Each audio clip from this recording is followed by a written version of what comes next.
We are going to move to item number 21. This is informational items. 21 on our agenda, Mountain Lion Action Plan. And we'll have Byron Buckley and Stephanie Buckley along with Andy Lindblom joining us virtually for item number 21.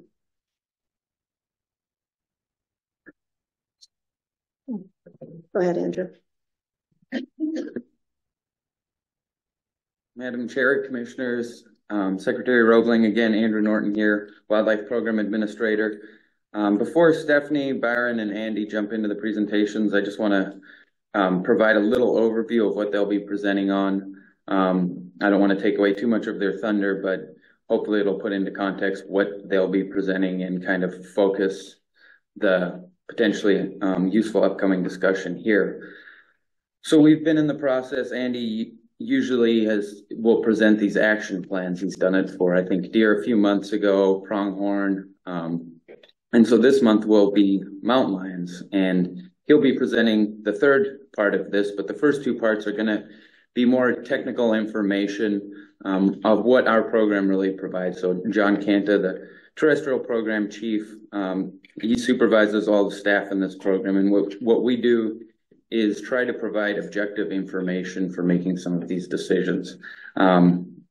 This couldn't be more valuable in a situation such as mountain lions, where opinions are extremely divisive and there's a lot of conflict between who should get to hunt what, when, how many there should be out there.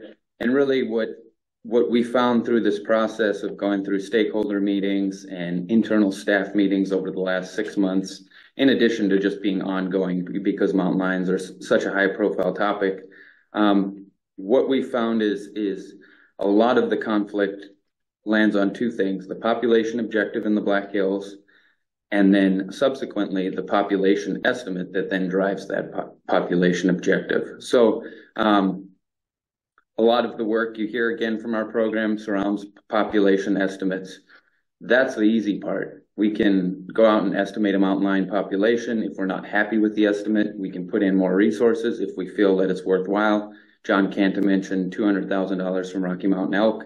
So for example, we could spend another $2 million and get a much better population estimate.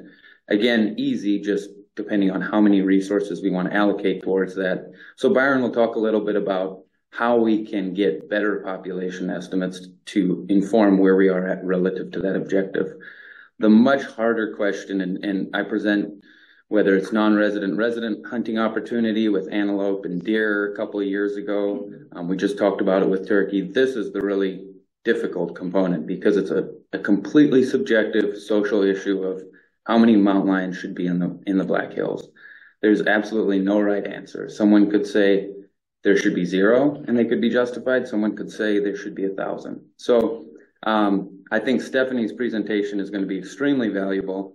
She really digs into trying to get what I started this talk off with was objective information, trying to get the proverbial finger on the pulse of what our stakeholders think about that mountain lion population objective. So she's surveyed different groups. She'll get into the details, hunter groups and then resident groups out and around the Black Hills, and tried to get an objective feel of, do they want more? Do they want fewer mountain lions? And then follow that up with, if they want more or fewer mountain lions, how that hunting opportunity should be distributed. We've heard a lot of the testimony yesterday about hunting with hounds. There's obviously boot hunting with mountain lions. There's also other ways we can hunt mountain lions during different times of the year, and she'll get into that.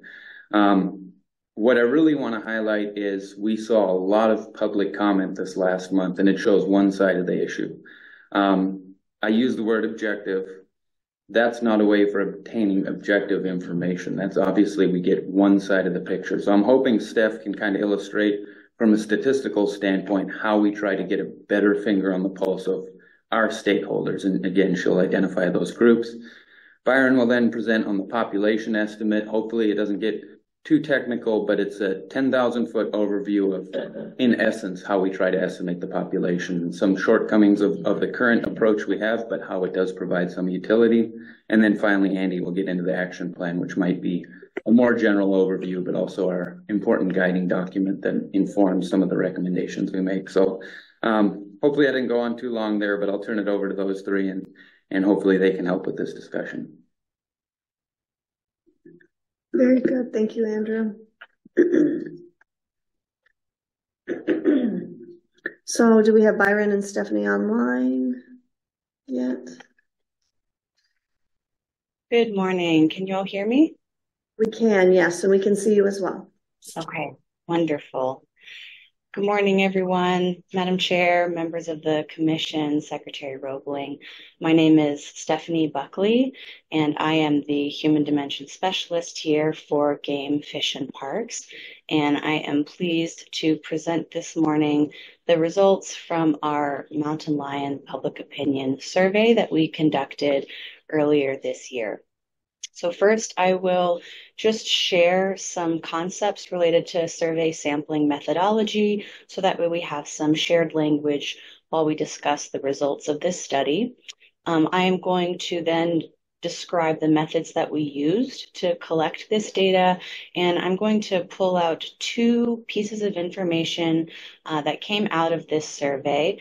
This was a larger study that had numerous batteries of items that we collected information on. So due to time constraints today, I'm going to focus on attitudes towards mountain lions as well as our mountain lion population objective, as Andrew just described. But we can, of course, have more discussion as it might be helpful.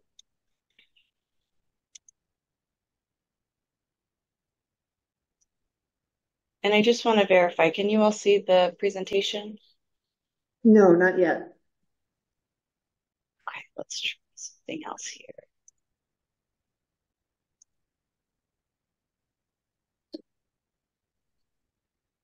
All right, how about now? I believe we can, yes.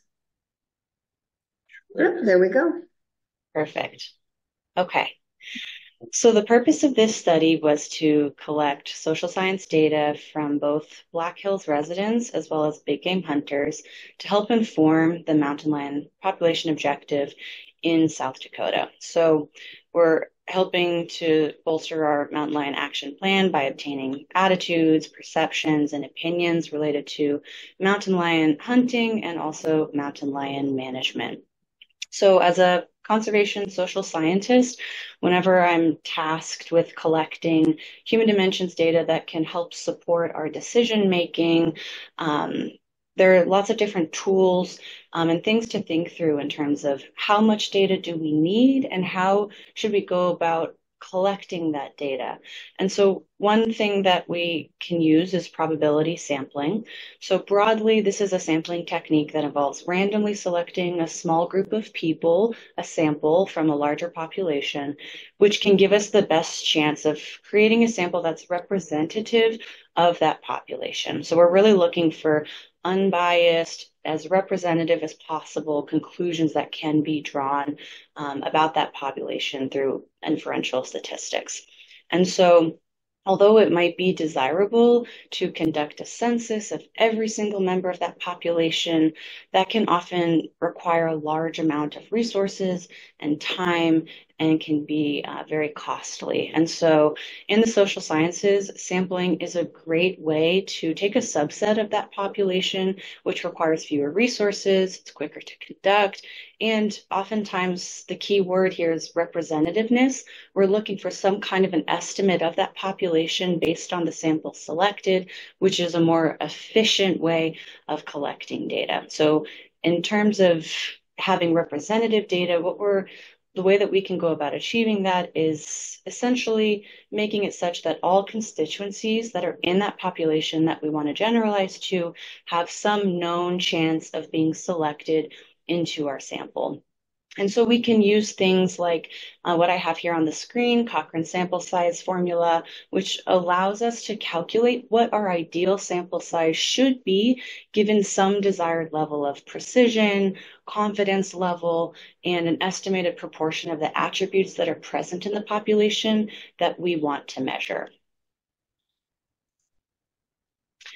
And so talking more specifically about this study, as I mentioned, we wanted to collect information from both hunters as well as Black Hills residents. So first, focusing on our hunter sample, we had a population of 27,227 unique applicants for resident mountain lion hunters and Black Hills big game hunters. So for our sampling frame, we sampled folks from the most recent seasons respective to 2022 to 2023 of mountain lions statewide and Black Hills hunters, as well as the other Black Hills big game species that you see in this list here. And so using that sample size calculator, we determined that statistically it would be appropriate to sample 3,600 individuals, and we decided to sample specifically by hunter type. So we had three groups that we sampled. So first, we had a group for exclusive mountain lion hunters. So those are folks who applied for mountain lion, but no other big game that you see on the list there. We also wanted the perceptions of those who were exclusive big game hunters who did not opt to hunt mountain lions during the most recent season. And then a third group, which was comprised of hunters who hunted for mountain lions, applied to hunt for mountain lions, and also at least one other big game that you see in that list. So for our completed sample, we had 1,698 responses.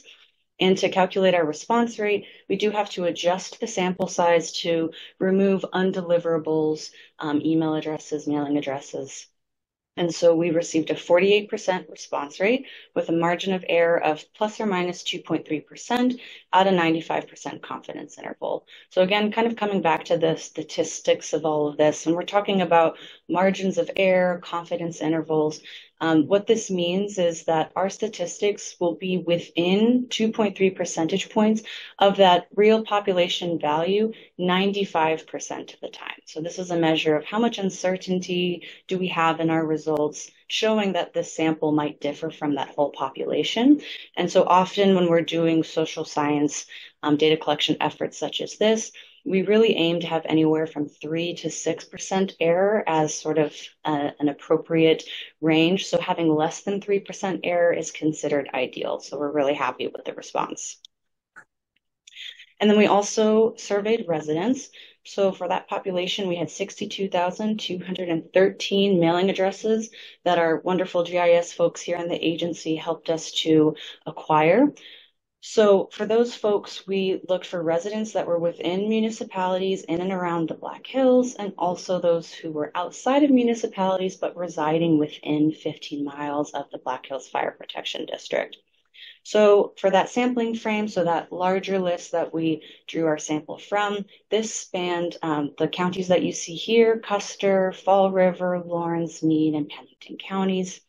And for our sample here, we determined that 6,050 mailing addresses would be appropriate for our sampling plan. And we received 1,644 responses. And so our response rate here was 32% with a margin of error of plus or minus 2.4% at a 95% confidence interval. So again, less than 3% at that margin of error. So we're pleased with the results. So now we'll move into discussing what we actually found in our survey. Again, this is just two items that came out of that survey. It was a larger survey effort. So first, we're going to focus on attitudes towards mountain lions. And we asked in our survey the following prompt: people in South Dakota hold many different opinions on mountain lions. How strongly do you agree or disagree with each of the following statements? We had 10 attitudinal items that were included in this battery of questions, and the responses were measured on a Likert scale, where 1 was strongly disagree and 5 was strongly agree. So 3 is the midpoint on the scale, which would be an indication of neutrality for that item that's being rated. So we had 3 items that captured the existence value of mountain lions, 3 that captured attitudes towards mountain lion hunting, and then 4 items that captured the risks or threats that people perceive of living with mountain lions on the landscape.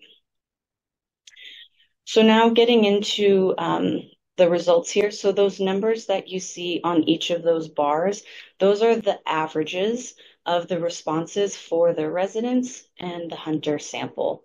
And so again, where those averages round to indicates what level of agreement the average resident or the average hunter might be perceiving on each of these items. So for the existence value of mountain lions in South Dakota, we found that that was valued.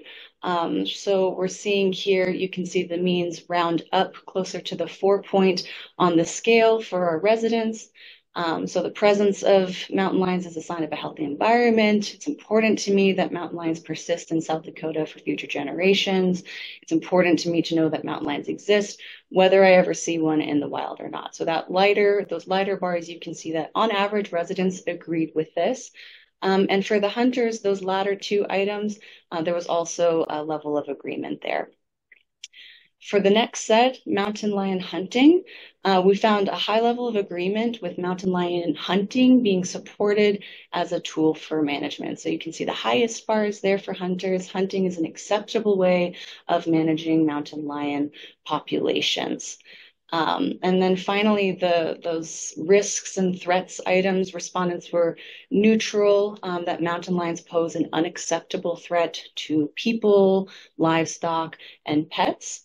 We do see that the averages for hunters on that final item, that mountain lions pose an unacceptable threat to ungulates, that did round up closer to the agree point on the scale, while residents were neutral on this item too. So what does all of this mean? So this is showing the full range of attitudes towards lions in our state. And so managing lions can be a very controversial topic. And so understanding how various stakeholders perceive lions is an important component of management that can be responsive to public values. And so we can see that here, right? There's variability in the sense that hunters might be feeling that, yeah, okay, perhaps there's some threat here to ungulates, but also they, at the same time, they still agree that it's important to them that mountain lions are here in our state for future generations, and whether they see one or not, it's important to them that they exist on the landscape. And now moving into our mountain lion population objective. So we asked over the next 5 years, would you prefer to see the mountain lion population in South Dakota decrease, stay the same, or increase in each of the following locations? This was asked on a scale of 1, decrease a lot, to 5, increase a lot. And so you'll see the midpoint on the scale there is that 3, which is stay about the same. And all of these averages round to that point on the scale for both residents and for hunters. So for residents, stay about the same in CSP, Black Hills Fire Protection District, and statewide outside of the Black Hills. So we see that the averages round to the 3-point on the scale. You can also look and see what percentage of the sample selected each of those 5 Likert points, and over half of the resident sample selected stay about the same in each of these locations. And then for our hunter sample, same thing, stay about the same, all of those averages round to the midpoint on the scale. And the percentage of folks who selected that midpoint, that was always the largest percentage. So 46% for CSP, 42% for Black Hills Fire Protection District, 47% for statewide outside of the Black Hills Fire Protection District.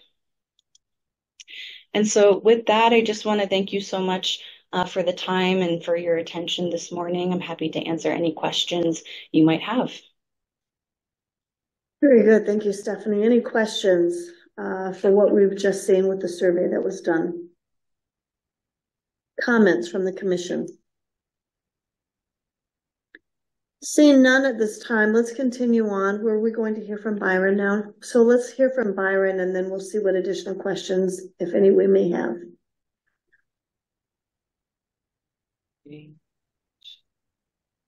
Can y'all hear me and see my screen? Yes. Awesome. Morning, Madam Chair, Commissioners, Secretary Roebling, Byron Buckley, Senior Wildlife Biologist out of the Rapid City office. Like Andrew said a little earlier, is this in presenter mode? Sorry, it's just not. We can see your slides on the left. Yep. Better? That's good. Yes, you've got it. Thank Sorry you. about that. Like Andrew said a little earlier, I'm going to give you all a 30,000 foot view of how we're estimating our mountain lion populations in the Black Hills. The easiest way would be to count them all, to get a census. But as Steph said earlier, these type of counts would be astronomically expensive, time consuming, and resource heavy. And so the way we get around that is we take samples from our population. Counting mountain lions is extremely difficult. They're very elusive. They're mostly nocturnal during their activities. And so we use a modeling approach, which we're taking samples from a general population to extrapolate to the entire population. The old adage is correct. All models are wrong, but some are useful, and we think that these are useful models for estimating populations of this nature. So we strive to make sure we have high precision and low bias. We can increase our precision by having a higher sample size and collected throughout the year if possible. And we want to make sure our biases are extremely low. To do this, we use every model has statistical assumptions. So we want to make sure that these assumptions are satisfied to the best of our abilities. These assumptions can be our marking aspect for tagging doesn't have any impact on their survival, or the sample that we are taking is representative of the population. So if we can get the bias low, we are more sure that we're going to be towards the middle of the target. And so for our mountain lion population, we use what's called a Lincoln-Peterson estimator. This is a mark recapture estimator. This estimator has been around for quite some time. It's the late 1800s, and then it was modified in the 30s to look at fish populations. So deer have been used, this model has been used for deer. I've used it on turkeys, Rio Grande wild turkeys in the state of Texas. So the mark recapture model has two different time frames that we're interested in. We have a marking period, which we go out for mountain lions. It's pre-season. We go and do a biopsy dart for DNA. So we we find as many lions as we can, and we dart those, and then we retrieve the darts for the DNA. And then the second time frame is our hunting season, our harvest. So any individual that is harvested during that year, we have a great system of mandatory reporting. And so every one of those individuals that is mandatory reported, we take a small tissue sample for additional DNA samples. We send those off to a lab for DNA analysis, and any individual that is harvested and marked for that year will go into this model as well, into the denominator. And so just to give y'all a quick example, I know the slide's pretty busy with all of the graphics here, but we generally have an unknown population. And so we don't generally know what we have out there. So we go out and we sample, and we will take, just in this example, we took 26 DNA biopsy darts from 26 lions. And then we move into the hunting season. So this is everything that has occurred. So we usually have a hunting season, give or take, depending upon how many are harvested. In this example, 45 were harvested and 15 died, say, from car collisions. And so if we run that through the model, we would get an estimate of about 190. That's using all harvest. But when we use all harvest, there can be some bias. We don't generally know what all of the causes are. Some additional lions could have been hit by cars. People didn't know what they were. They didn't report it. And so we focus mainly on our legal harvest for our estimates. So as you see, we can get roughly about the same estimate, but our precision is going to be a little bit lower. So we focus all of our efforts on the mandatory reporting. And so we take it one step further because these are such difficult animals to get a sample from. Generally, our returns that have been marked are fairly low, so they're within usually less than 10. In a good year, if we can get a lot of lions darted, we might get more. But when you have a low return rate, research has shown that this can have a high bias for your population estimate. So we will use a Chapman correction factor for small sample sizes.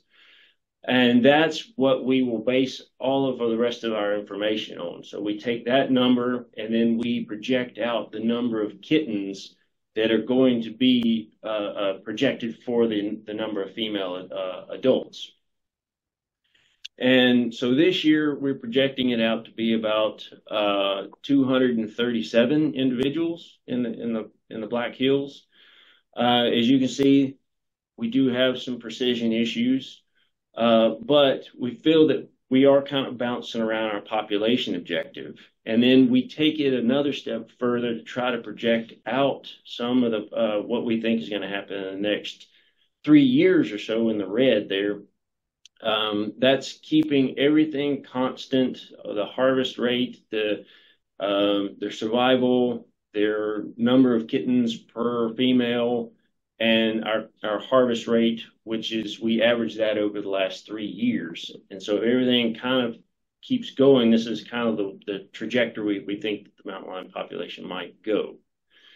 And so I know that was kind of quick, but if y'all have any questions, I'd be happy to entertain them. Very good. Thank you, Byron. Any questions from the commission? Comments? Commissioner Beeser, Byron, how many mountain lions did we harvest last year? I believe it was 45. So this is what the actual number was that we actually that's yes, I believe it was 45. So this is the number harvested here is actually from our actual data, and the number 26 is actually from the number that we darted this past year. What about on the Wyoming side of the Black Hills? Do you know what they're harvesting there? I do not know, sir. No, sir. What about at a meeting a little while ago? I can't remember the actual number that they were possibly shooting.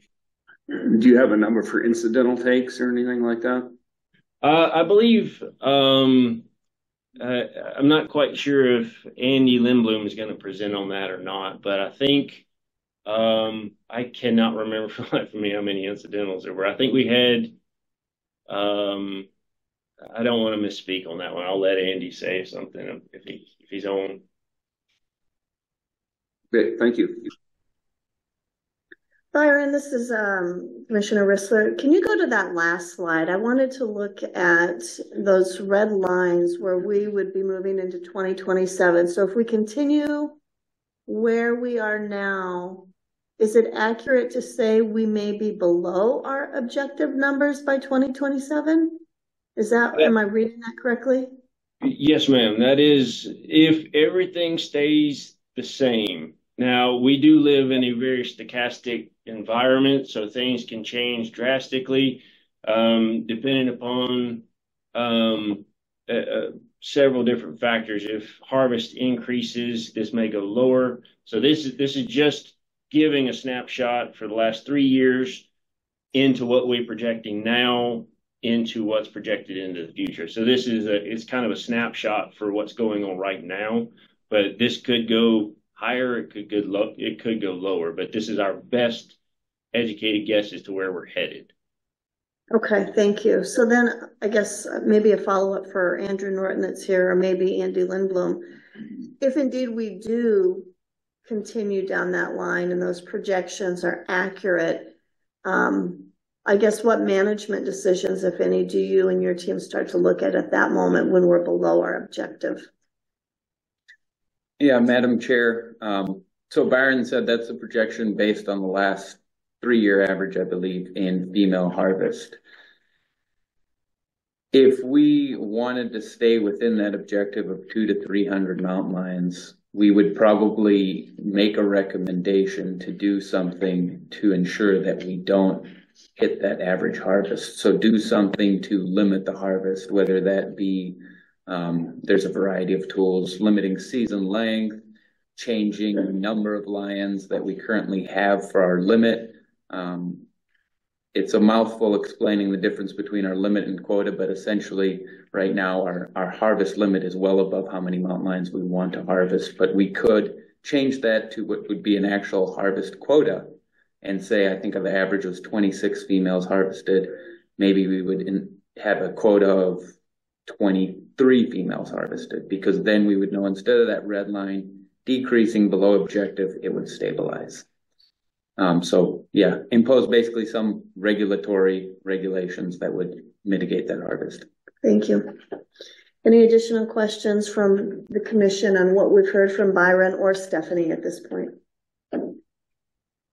Seeing none right now, if Andy Lindblom is available, we can continue on with the presentation. Yeah, Madam Chair, can you hear me? Yes, we can. If I could just start off addressing some of the questions by Commissioner Bees, would that be all right? Yes, please.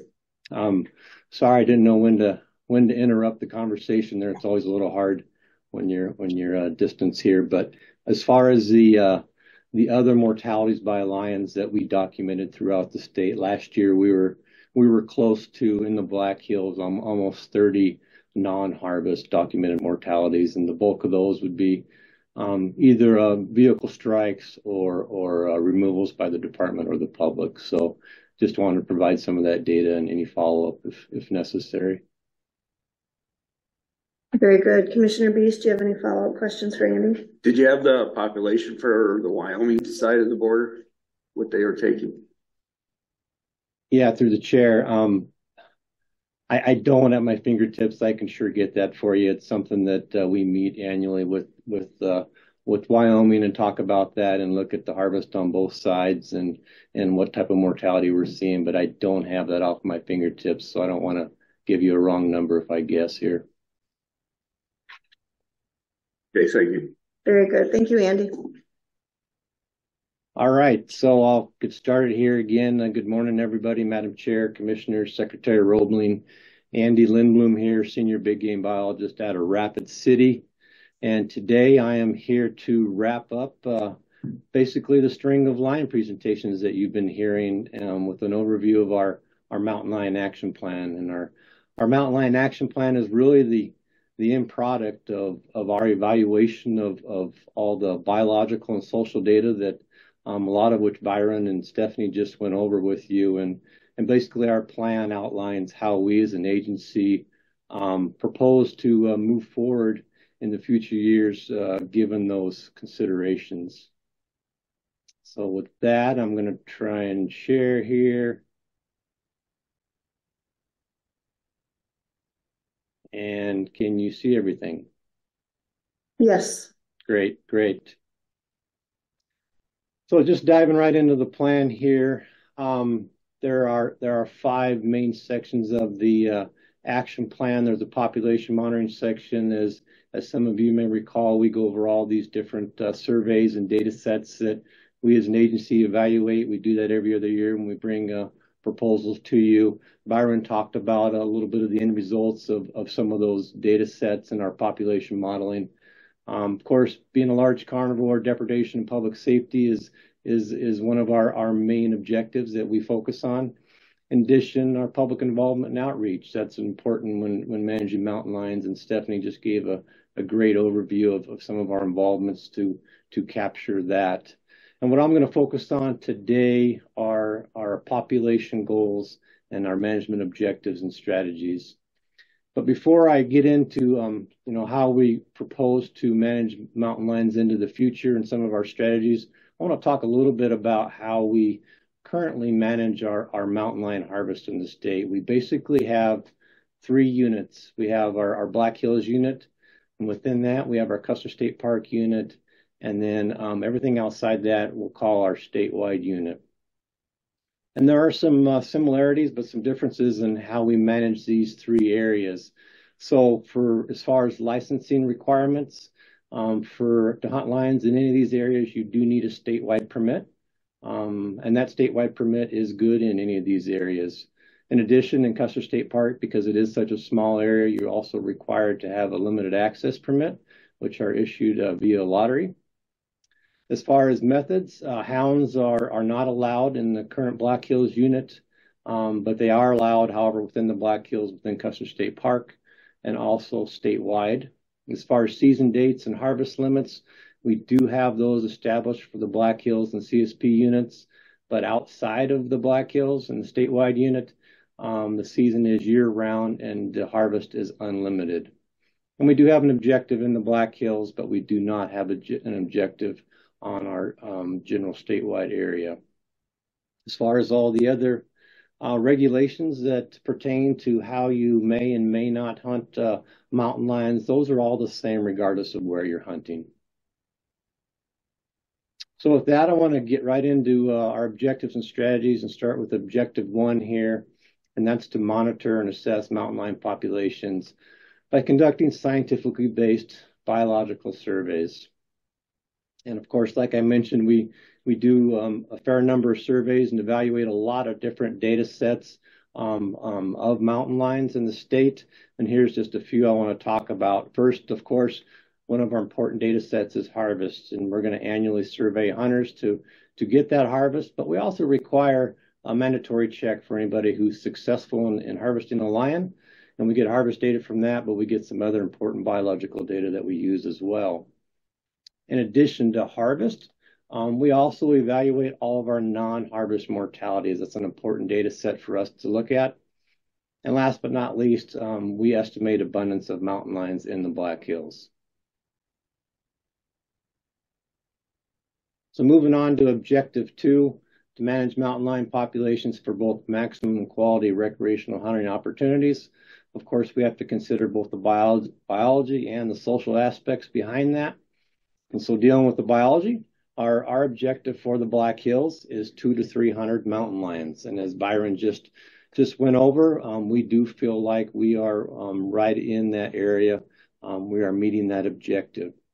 As far as the social aspect that Stephanie just went over, one of our strategies here is to collect scientifically based public input from hunters, landowners, and the general public. And based on the results of what Stephanie just went over, we do feel like from a social perspective, we are managing the population where the majority of the public would like to see it. Continuing on with objective 2, just want to highlight a couple more strategies. First, for the Black Hills Fire Protection District, we do have an objective there to maximize hunting opportunity for unique hunters. And of course, you've heard me talk about this for our other species and some of our other plans, but we also have this for lions as well. And we can do that in the Black Hills by allowing unlimited boot hunting opportunity, and we regulate their harvest primarily by season lengths and harvest limits. Now, because boot hunters have such low hunter success, we don't have to limit the number of licenses. We can provide unlimited hunting opportunities in the Black Hills. In Custer State Park, we have a different objective. Our objective there is to maximize hunting opportunity for those folks who do want to use dogs. And because they are so successful, we do need to regulate that harvest by limiting the number of people that can hunt in that area or the number of permits. And we also restrict season lengths. Outside the Black Hills, different management strategy. As I pointed out earlier, our main objective is to minimize potential human conflicts.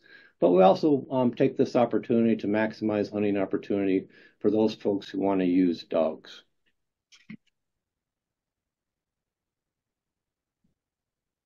And the last thing I want to talk about, last but not least, would be our objective 3. Of course, we are dealing with a large carnivore here, and so it's important that we work with private landowners, municipalities, and the public to resolve any depredation or human safety concerns.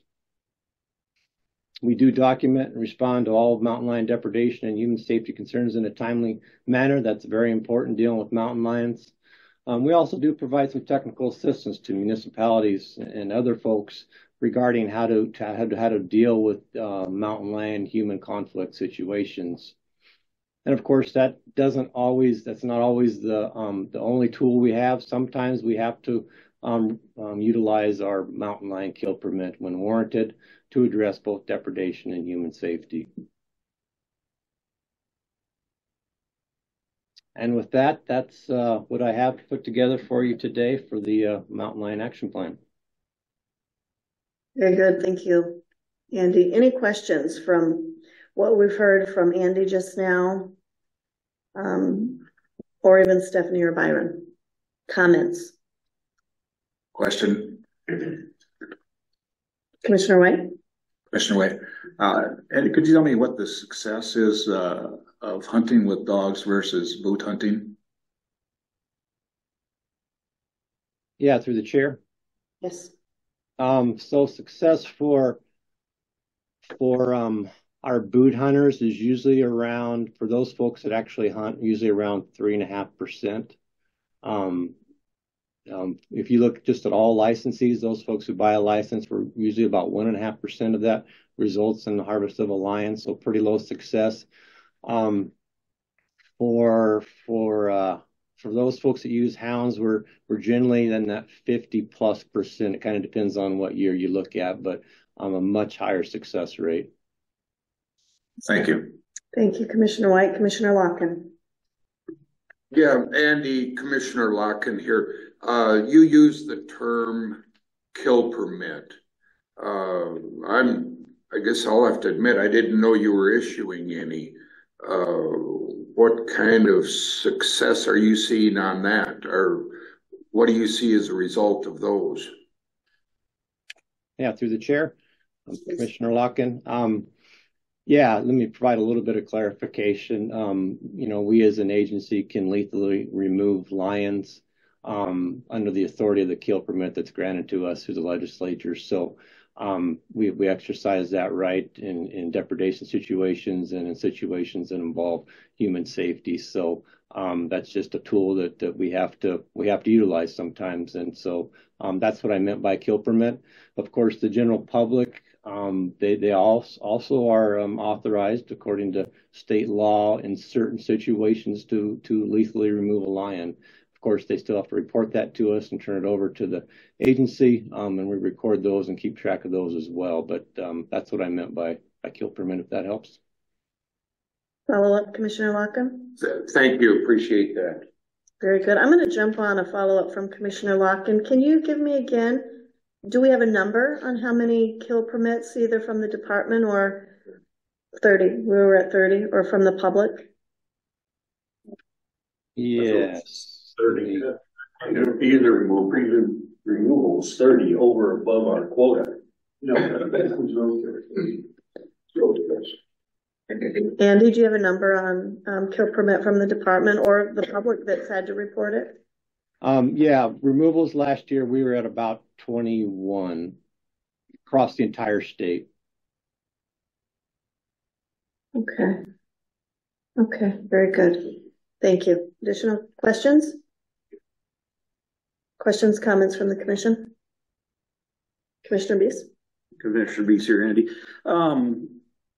There's a lot of variables that come into play, but with our objective being that, up to 300, and we're at that 200 and some middle range of our objective. Why are mountain lions ending up in Connecticut and Wisconsin and Nebraska and Oklahoma from the Black Hills? Is it because we have too much population in the Black Hills that they're forcing them out to find new territories? And then that's kind of one of my questions. And then it seems like our on the increase of people, more sightings, especially in around our towns. We about have a daily occurrence of mountain lions and being in our towns in the Black Hills. I mean, we've got pictures and photos to prove them. And I hear about it quite a bit from people. We've had horses being attacked in the foothills. There's been cases of that. Last year, we had one turkey hunter get pounced on. And it didn't really, he thought it was a turkey, you know, I'm sure.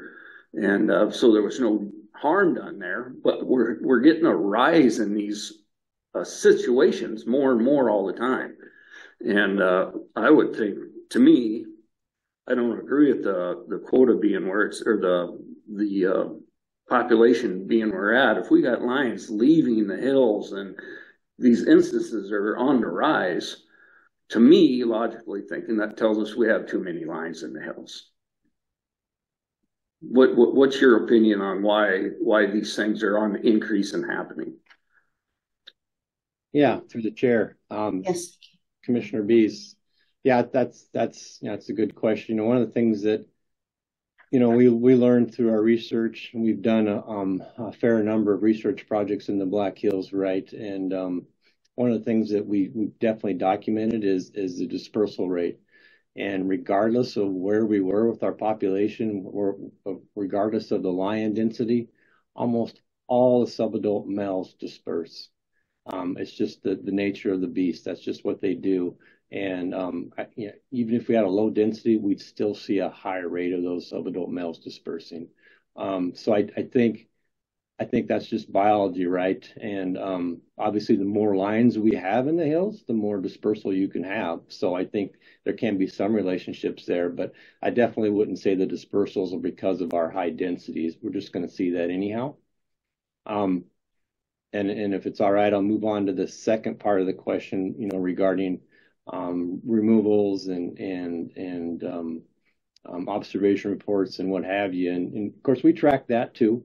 We track a lot of different data sets. Sometimes it's hard to really determine the value of those data sets, especially observation reports. You know, if you had a consistent reporting rate throughout time, observation reports would be really valuable.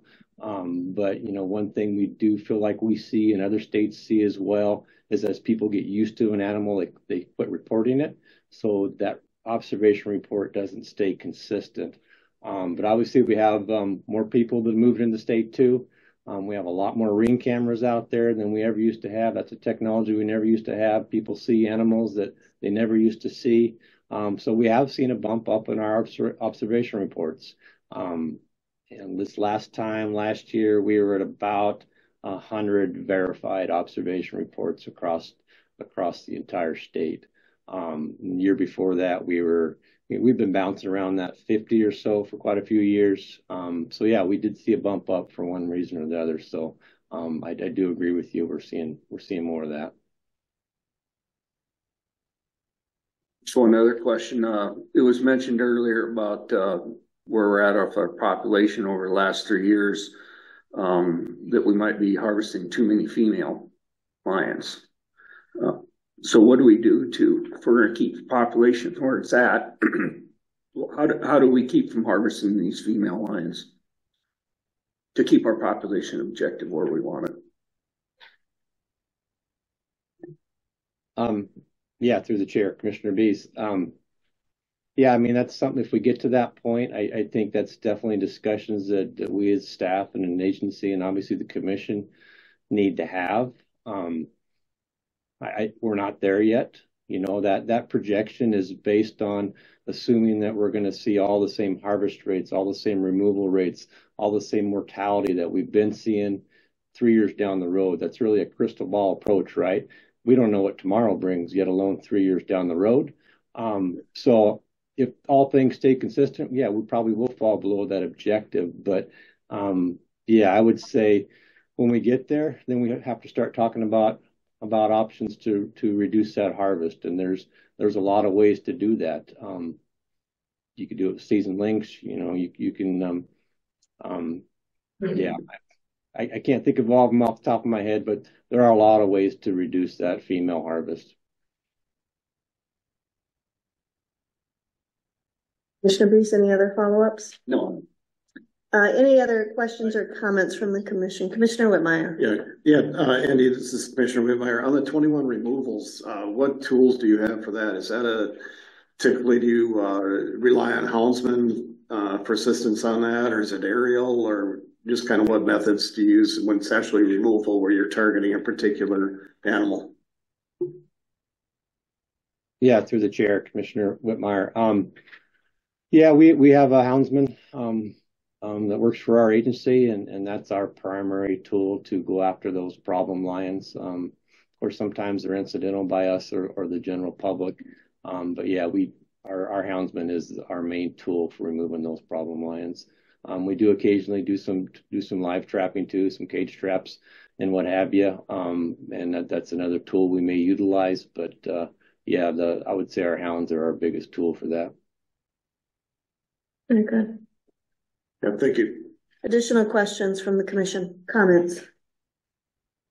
I would just like to thank everybody that put this together and allowing all of us to take a look at the comments from the public. There were a lot of comments to go through, and they were from one end to the other. So I think that's beneficial for us as commissioners to see where the public's thoughts are on this, because this is a passionate topic, especially for those folks that live out there in the western part of our state. So this information is good. We appreciate it, and thank you all for your hard work to share that with us.